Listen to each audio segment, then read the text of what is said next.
ବହି ପଢନ୍ତୁ। ମାଥ୍ୟୁ ଲିଖିତ ସୁସମାଚାର 9 ତାର 1 ରୁ 8। ସେଥିରେ ଯୀଶୁ ନୌକାରେ ଚଢ଼ି ପାରି ହେଲେ ଓ ନିଜ ନଗରକୁ ଆସିଲେ। ଆଉ ଦେଖ, ଲୋକେ ଶଯ୍ୟାଗତ ଜଣେ ପକ୍ଷାଘାତ ରୋଗୀକି ବହି ତାହାଙ୍କ ନିକଟକୁ ଆଣିଲେ। ପୁଣି ଯୀଶୁ ସେମାନଙ୍କ ବିଶ୍ୱାସ ଦେଖି ସେହି ପକ୍ଷାଘାତ ରୋଗୀକି କହିଲେ, ବତ୍ସ, ସାହସ ଧର, ତୁମ୍ଭର ପାପ ସବୁ କ୍ଷମା କରାଗଲା।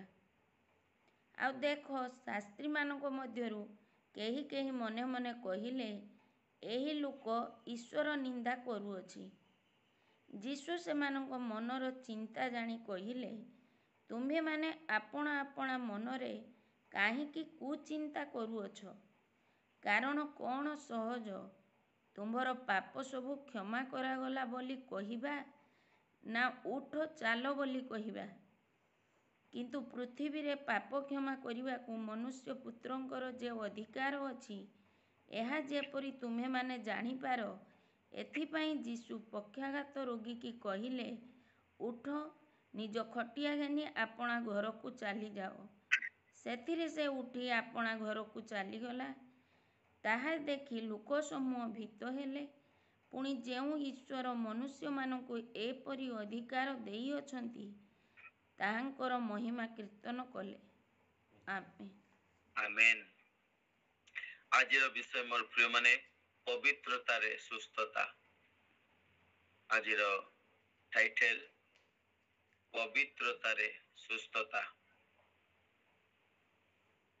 ଏ ସ୍ଥାନରେ ଆମେ ମାନେ ଦେଖୁଛୁ, ଯୀଶୁ ଯେତେବେଳେ ନୌକାରେ ଚଢି ନିଜ ନଗରକୁ ଆସୁଛନ୍ତି, ଆଉ ଅନେକ ଲୋକ ଜଣେ ଶଯ୍ୟାଗତ ପକ୍ଷାଘାତ ରୋଗୀକୁ ବୋହି ଆଣିଲେ ଯୀଶୁଙ୍କ ପାଖକୁ। ଲୋକମାନେ ଯୀଶୁଙ୍କ ପାଖକୁ ନେଇକି ଆସିଲେ। ଆଉ ଏକ ପ୍ରକାର ରୋଗୀ, ଯୋଉ ରୋଗ ପକ୍ଷାଘାତ ଅଟେ। ଆଉ ଆମେ ମାନେ ଜାଣିଛୁ, ପକ୍ଷାଘାତ କହିଲେ ପାରାଲିସିସ୍, ଯୋଉ ରୋଗରେ ମଣିଷର ସମସ୍ତ ଅଙ୍ଗ ପ୍ରତ୍ୟଙ୍ଗ ଅକାମୀ ହେଇଯାଇଥାଏ। କାହାର ଗୋଡ଼ ହାତ ଅକାମୀ ହେଇଯାଇଥାଏ। ସେମାନେ ଉଠେଇ ପାରନ୍ତି ନାହିଁ, ହଲେଇ ପାରନ୍ତି ନାହିଁ, କାର୍ଯ୍ୟକାରୀ କିଛି କରିପାରନ୍ତି ନାହିଁ। এই ପ୍ରକାର ଅବସ୍ଥା ସେମାନଙ୍କର ହେଇଥାଏ। ଆଉ এই ପ୍ରକାର ରୋଗୀକୁ ଲୋକମାନେ କଣ କଲେ, ଯୀଶୁଙ୍କ ପାଖକୁ ନେଇକି ଆସୁଛନ୍ତି। ଯେତେବେଳେ ଯୀଶୁଙ୍କ ପାଖକୁ ନେଇକି ଆସୁଛନ୍ତି, ଯୀଶୁ ସେମାନଙ୍କର ବିଶ୍ୱାସକୁ ଦେଖୁଛନ୍ତି କି କେଉଁ ପ୍ରକାର ଏ ଲୋକମାନେ ଜଣେ ଲୋକକୁ ବୋହିକି ଆଣୁଛନ୍ତି ବୋଲି। ଆଉ ଯୀଶୁ ତୁରନ୍ତ କଣ କରୁଛନ୍ତି, କହୁଛନ୍ତି, ବସ, ସାହସ ଧର, ତୁମେ ସାହସ ଧର। ଅର୍ଥାତ୍ ପ୍ରଥମ ବିଷୟ, ଯୋଉମାନେ ଆମେ ଖ୍ରୀଷ୍ଟଙ୍କ ନିକଟକୁ ଆସିଅଛୁ, ଯୀଶୁ ଖ୍ରୀଷ୍ଟଙ୍କ ପାଖକୁ ଆମେ ମାନେ ଆସିଅଛୁ ବା ବିଶ୍ୱାସୀ ହୋଇଅଛୁ, ବିଶ୍ୱାସ କରୁଅଛୁ, ପ୍ରଥମ ବିଷୟ ଯୀଶୁ କୁହନ୍ତି, ତୁମେ ମାନେ ଭୟ କର ନାହିଁ, ମାତ୍ର ସାହସ ଧର। ଆମେନ୍। ଅନେକ ସମୟରେ ଆମେ ମାନେ ବିଚଳିତ ହେଇଯାଇଥାଉ, ଭୟଭୀତ ହେଇଯାଇଥାଉ ଆମର ପରିସ୍ଥିତିକୁ ନେଇକି। କିନ୍ତୁ ଖ୍ରୀଷ୍ଟ ଆମ ମାନଙ୍କୁ କୁହନ୍ତି, ତୁମେ ଭୟ କର ନାହିଁ, ତୁମେ ସାହସ ଧର। କେତେବେଳେ ରୋଗ ଶଯ୍ୟାରେ, କେତେବେଳେ ଅଶାନ୍ତିରେ, କେତେବେଳେ ଦୁଃଖରେ, କେତେବେଳେ କଷ୍ଟରେ, କେତେବେଳେ କୋଉ ପ୍ରକାର ପରିସ୍ଥିତିରେ ଆମେ ମାନେ ବିଚଳିତ ହେଇଯାଇଥାଉ। କିନ୍ତୁ ଖ୍ରୀଷ୍ଟ ଆଜି ଆମକୁ କୁହନ୍ତି, ତୁମେ କୌଣସି ବିଷୟରେ ବିଚଳିତ ହୁଅ ନାହିଁ, ତୁମେ ସାହସ ଧର। ଆଉ ସେକେଣ୍ଡରେ ଖ୍ରୀଷ୍ଟ କଣ କରୁଛନ୍ତି, ସେ ପକ୍ଷାଘାତ ରୋଗୀକୁ ପ୍ରଥମ ବିଷୟ କହୁଛନ୍ତି ସାହସ ଧର, ଦ୍ୱିତୀୟ ବିଷୟ କହୁଛନ୍ତି ତୁମ୍ଭର ପାପ କ୍ଷମା କରାଗଲା, ପାପ ସବୁ କ୍ଷମା କରାଗଲା। ଏ ବାକ୍ୟ ଆମ ମାନଙ୍କୁ ବୁଝିବା ପାଇଁ ଏହା ଚାହେଁ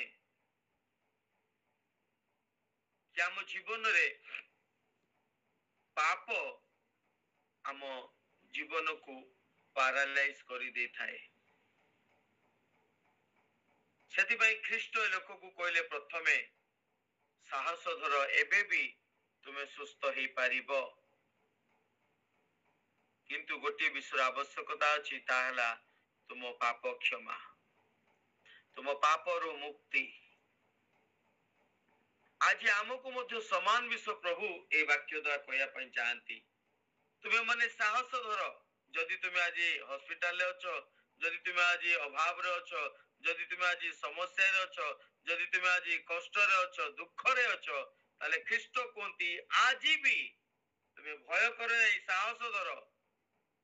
किंतु गोटे विषय मन रख, जो सकल पाप निमंते, जो अबाध्यता निमंते रोग तुम शरीर रे प्रवेश करी अछि, आउ ताको दूर करबा को हेले प्रथम विषय तुम्हें अपना पाप रो उद्धार पाइबार आवश्यकता अछि, तुम्हें अपना पाप रो मुक्त हेबार आवश्यकता अछि। सेति भाई ख्रीष्ट आकु कहले तुमरो सकल पाप क्षमा करा गला। जेते पर्यंत आम मानकर पाप को आमे स्वीकार करिवा नहीं, जेते पर्यंत आम मानकर अपराध को आमे माने ख्रीष्ट निकट रे अनुताप करू करू क्षमा मागिबा नहीं, सेते पर्यंत आम जीवन रो समस्या रोग दूर हेबो नहीं। मोर प्रिय माने पवित्रता रे ही सुस्थता अछि। जदि बा आमे माने ईश्वर को विरुद्ध रे जाइताउ, जदि बा आमे माने कोनोसी प्रकार मंदतारे परमेश्वर क्रोधर पात्र होइताउ, तथापि प्रभु कोंदी साहस धर, भय कर नहीं। तुम्हें जदि अपना पाप को स्वीकार करिवो, अपना अपना कुपथर फेरिबो, ताहले मु केवल तुमको नुहे तुम देश को मध्य सुस्थ करिवे।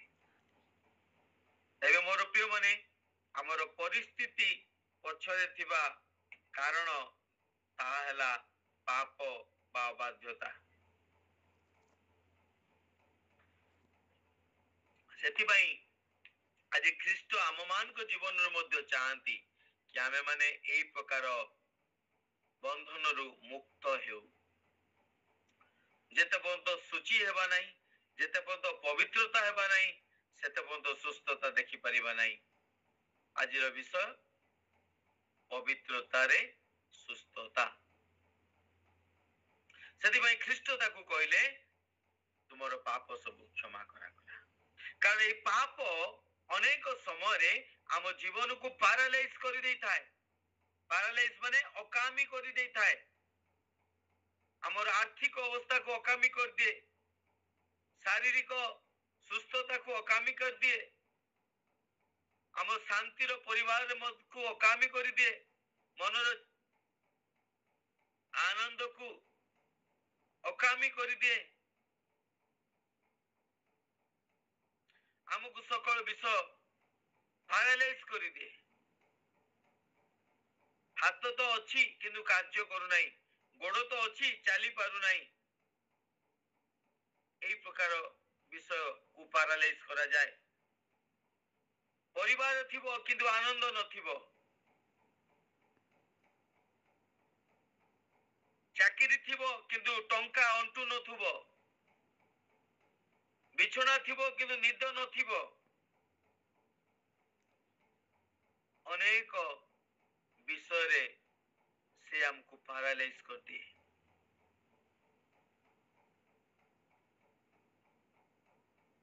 आमे माने विश्वास हेतिबा किंतु सुस्थ हेउ नथुबा, अनेक विषय रे हम जीवन को पैरालाइज कर दिए। कौन किए करे?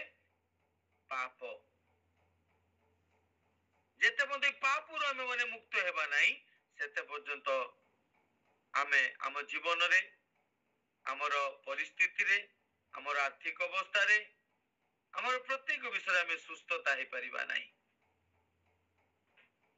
मोर प्रिय माने सेति पई ए पैरालिसिस रोगी को यीशु प्रथमे कहले साहस धर, ଏବେ ବି ତୁମର ସୁସ୍ଥତା ହେବାର ସୁଯୋଗ ଅଛି।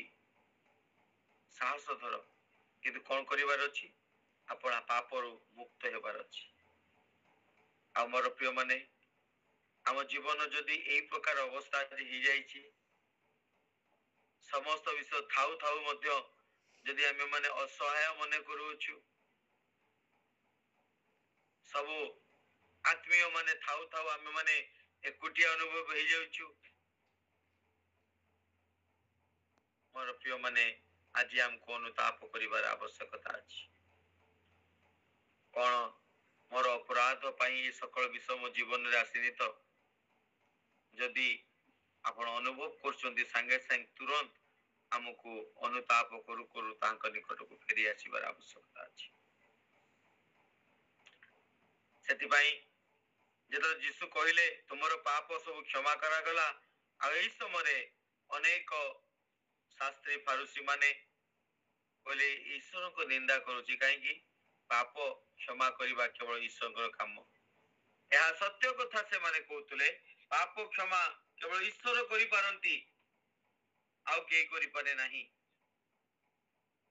ସେମାନେ ସତ କଥା କହୁଥିଲେ, ଆଉ ଏହା ମଧ୍ୟ ସତ୍ୟ ଅଟେ, କାହିଁକି? ଖ୍ରୀଷ୍ଟ ହିଁ ଈଶ୍ୱର ଅଟନ୍ତି। ସେଥିପାଇଁ ଖ୍ରୀଷ୍ଟ କହିଲେ ତୁମର ପାପ ସବୁ କ୍ଷମା କରାଗଲା। ଆଉ ପ୍ରମାଣ କରିବା ନିମନ୍ତେ ଯେତେବେଳେ ସେମାନେ ପରିହାସ କରିବାକୁ ଲାଗିଲେ, ବାଦାନୁବାଦ କରିବାକୁ ଲାଗିଲେ, ସେତେବେଳେ ଖ୍ରୀଷ୍ଟ କହିଲେ, ଯୀଶୁ କହିଲେ, କାହିଁକି ତୁମେ ମନରେ ବାଦାନୁବାଦ କରୁଅଛ? ଆଉ ତୁମେ କୁ ଚିନ୍ତା କରୁଅଛ? କଣ ସହଜ? ପାପ କ୍ଷମା କରାଗଲା ବୋଲି କହିବା ନା ଉଠ ଖଟିଆ ଘେନି ଚାଲ ବୋଲି କହିବା?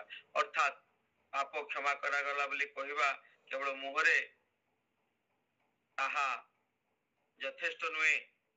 ଆମ ଶରୀରରେ ମଧ୍ୟ ସୁସ୍ଥତା ଦ୍ୱାରା ଅନେକ ପ୍ରକାର ଯୋଉ ପାରାଲାଇଜ ହେଇଥିବା ବିଷୟ, ଆର୍ଥିକ ବିଷୟ ହେଉ, ଶାରୀରିକ ବିଷୟ ହେଉ, ଆତ୍ମିକ ବିଷୟ ହେଉ, ପ୍ରତ୍ୟେକ ବିଷୟରେ ଆମକୁ ସୁସ୍ଥତା ଦେଖା ହବାର ଆବଶ୍ୟକତା ଅଛି। ଯଦି ଆମେ ମାନେ ଚିନ୍ତା କରୁଅଛୁ, କହୁଅଛୁ ହଁ ମୋର ପାପ ଅପରାଧ କ୍ଷମା କରାଯାଇଛି, ଖ୍ରୀଷ୍ଟ ମୋ ପାପ ପାଇଁ କାଲବରୀ କ୍ରୁଶରେ ମରିଛନ୍ତି, ତାହେଲେ ମୋର ପ୍ରିୟ ମାନେ ଆମ ଜୀବନ ମଧ୍ୟ ସେଇ ପ୍ରକାର ହେବା ଦରକାର, ସୁସ୍ଥତାରେ ଆନନ୍ଦରୁ ବଞ୍ଚିତ ନ ହେଉ। କାହିଁକି? ଯଦି ଆମ ପାପ କ୍ଷମା ହେଇନାହିଁ, ତାହେଲେ ପାପ ଅଛି, ଆଉ ଏ ପାପ ଏ ସକଳ ଆଶୀର୍ବାଦରୁ ବଞ୍ଚିତ କରୁଅଛି। ଆଉ ଯଦି ଆମ ପାପ କ୍ଷମା ହେଇଅଛି, ତାହେଲେ ଆମ ଜୀବନରେ ଏ ପ୍ରକାର ବିଷୟ ଦେଖାଯିବ ନାହିଁ। ଆଉ ଯଦି ଦେଖାଯାଉଛି, ତା ମାନେ ଆମର ପାପ କ୍ଷମା ଏପର୍ଯ୍ୟନ୍ତ ମଧ୍ୟ ବାକି ଅଛି। ମୋର ପ୍ରିୟ ମାନେ, ଆଜି ଆମର ସକଳ ଅପରାଧକୁ ଆମେ ସ୍ୱୀକାର କରିବା। ଅନେକ ଲୋକଙ୍କ ମନରେ ପ୍ରଶ୍ନ ଉଠେ, କଣ ଖ୍ରୀଷ୍ଟ ପାପ କ୍ଷମା କରିପାରିବେ କି? ଇଏ କଣ ଈଶ୍ୱର ନିନ୍ଦା କରୁଛି ବୋଲି କହିଲେ, କିନ୍ତୁ ଖ୍ରୀଷ୍ଟ ତାହା କରିକି ଦେଖେଇଲେ। କାହିଁକି? ଯେତେବେଳେ ପାପ କ୍ଷମା କରାଗଲା ବୋଲି କହିଲେ, ତ ତାପରେ କହୁଛନ୍ତି ଉଠ ତୁମେ ଖଟିଆ ଘେନି ଚାଲ। ଆଉ ସେଥିରେ ସେ ଲୋକଟି କଣ କଲା? ତାର ଖଟିଆକୁ ଘେନି ଉଠିଲା ଆଉ ତାର ଘରକୁ ଚାଲିଗଲା। ସେତେବେଳେ ଲୋକ ସମୂହ ଭୀତ ହେଲେ, ପୁଣି ଯେଉଁ ଈଶ୍ୱର ମନୁଷ୍ୟ ମାନଙ୍କୁ ଏପରି ଅଧିକାର ଦେଇଛନ୍ତି ତାହାଙ୍କର ମହିମା କୀର୍ତ୍ତନ କରିବାକୁ ଲାଗିଲେ। ଏବେ ମୋର ପ୍ରିୟ ମାନେ, ଆଜି ଆମେ ମାନେ ପ୍ରାର୍ଥନା କରିବା। ଆଜି ଆମ ଜୀବନକୁ ଆମେ ମାନେ ସମୀକ୍ଷା କରିବା, ଚିନ୍ତା କରିବା। ଯଦି ଆମ ଜୀବନରେ ଆଜି ସମସ୍ୟା, ଅଭାବ, ଅଶାନ୍ତି, ଅନେକ ପ୍ରକାର ପରିସ୍ଥିତି ଦେଇକି ଯାଉଛୁ, ଆଜି ମଧ୍ୟ ଆମ ପାଖରେ ସୁଯୋଗ ଅଛି। ଯୀଶୁ କୁହନ୍ତି, ସାହସ ଧର, ତୁମେ ଭୟ କର ନାହିଁ। ଯଦି ତୁମେ ଆଜି ଅନୁତାପ କରିବ, ଈଶ୍ୱରଙ୍କ ନିକଟକୁ ଫେରି ଆସିବ, ତାହେଲେ ଆଜି ମଧ୍ୟ ସେ ତୁମର ପରିସ୍ଥିତିକୁ ପରିବର୍ତ୍ତନ କରିପାରନ୍ତି। ସେ ତୁମକୁ ଉଠାଇ ପାରନ୍ତି, ସେ ତୁମକୁ ମୁକ୍ତ କରିପାରନ୍ତି, ସେ ତୁମକୁ ସୁସ୍ଥ କରିପାରନ୍ତି। ତେବେ ମୋର ପ୍ରିୟ ମାନେ, ଆସୁ ଆପଣ ଚକ୍ଷୁକୁ ବନ୍ଦ କରିବା, ପ୍ରାର୍ଥନା କରିବା। ଯାହା ଆମ ଜୀବନରେ ମନ୍ଦତା ଅଛି, ପାପ ଅଛି, ଯେଉଁଥିପାଇଁ ଆମ ଜୀବନରୁ ସମସ୍ୟା ଲାଗିକି ଅଛି, ଅଭାବ ଲାଗିକି ଅଛି, ଅଶାନ୍ତି ଲାଗିକି ଅଛି, ରୋଗ ଲାଗିକି ଅଛି, ଏ ସକଳ ବିଷୟରୁ ଆମେ ମୁକ୍ତ ହେଇପାରିବା। ସେଥିପାଇଁ ଏକମାତ୍ର ରାସ୍ତା ଅନୁତାପ କରୁ କରୁ ସ୍ୱୀକାର କରି ଛାଡ଼ିବାର ଆବଶ୍ୟକତା ଅଛି। ଆସୁ ଆମ ଜୀବନକୁ ଆମେ ମାନେ ବିଶ୍ଳେଷଣ କରିବା, ପରୀକ୍ଷା କରିବା ଆଉ ଖ୍ରୀଷ୍ଟଙ୍କ ଠାରେ ଆପଣ ପାପ ସ୍ୱୀକାର କରୁ କରୁ କ୍ଷମା ପ୍ରାର୍ଥନା କରିବା। କାରଣ ଯେତେ ପର୍ଯ୍ୟନ୍ତ ପାପ ଥିବ ସେତେ ପର୍ଯ୍ୟନ୍ତ ଆମ ଜୀବନରେ ସୁସ୍ଥତା ଆସିବ ନାହିଁ। କାରଣ ପବିତ୍ରତାରେ ହିଁ ସୁସ୍ଥତା। ଯେତେ ପର୍ଯ୍ୟନ୍ତ ଆମ ପାପ କ୍ଷମା ହେଇପାରିବ ନାହିଁ ସେତେ ପର୍ଯ୍ୟନ୍ତ ଆମେ ପବିତ୍ର ମଧ୍ୟ ହେଇପାରିବା ନାହିଁ। ଆସୁ ଆପଣଙ୍କ ନିଜକୁ ପ୍ରଭୁଙ୍କ ସମର୍ପଣ କରି ପ୍ରାର୍ଥନା କରିବା। Thank you, Lord Jesus. Hallelujah. Hallelujah. Hosanna. Hallelujah. धन्यवाद अनुग्रहकारी पिता परमेश्वर प्रभु तुमर धन्यवाद करूछु। स्तुति प्रशंसा महिमा गौरव करू करू निवेदन करूछु प्रभु। आज जो वाक्य दी तुम हमको कथा कहल अनेक दिन धरी प्रभु आमर परिस्थिति परिवर्तन हेउ नाही। से रोगर बा असुस्थतार विषय हेउ बा अभावर विषय हेउ अशांतिर विषय हेउ जेकोसी विषय हेउ ना काई प्रभु। कारण पाप द्वारा रोग शरीर रे प्रवेश करी थाए। प्रभु तुम्हें अनुग्रह करो जो माने अपना अपना पाप को स्वीकार कर करी छाड़ुचंती तबे सेमान को मुक्त करो सूची कर दियो। आज जो माने स्थान रे अछु मते हम प्रत्येक निजको तुम निकट समर्पण करछु प्रभु। अपना अपराध को स्वीकार करो छु तुम्हें धोई परिष्कार कर दियो सूची कर दियो। नूतन सुस्थता जीवन नूतन शरीर आशीर्वाद शरीर प्रभु तुम्हें हमको प्रदान करो। पिता तुम विश्वस्तता अनुजाई तुम्हें आम अपराध को क्षमा करी सुस्थता सहायता देइछ बोली मु विश्वास करूछि। जो परिस्थिति रे आज पर्यंत आम मान को कष्ट आघात दे दे आसुछि आज ठारू से परिस्थिति आम जीवन दूर हेउ यह मु विश्वास सहित प्रार्थना करूछि।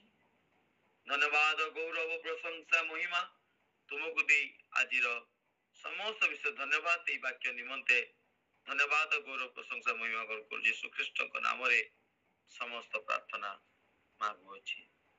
आमेन।